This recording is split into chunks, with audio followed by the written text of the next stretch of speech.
Protesters gathered outside the top UN court calling for climate justice as a landmark climate change case opened on Monday.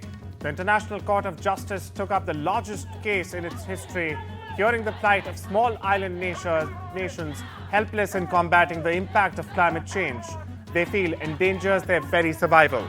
The nations demand that major polluting countries be held accountable. Take a look.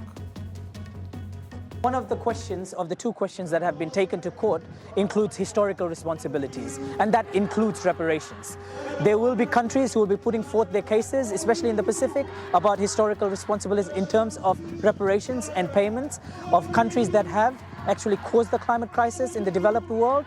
And for us Pacific Islanders, we also need the finances that is required to adapt, mitigate, and also counter the losses and damages that we incur due to the climate crisis. Spain will allow workers up to 4 days of paid leaves to help them avoid traveling during climate emergencies. Employers were criticized for making staff work despite an alert sent out ahead of the October floods that killed at least 224 people. The new measure dictates that if the government declares an emergency, workers must refrain from going to work.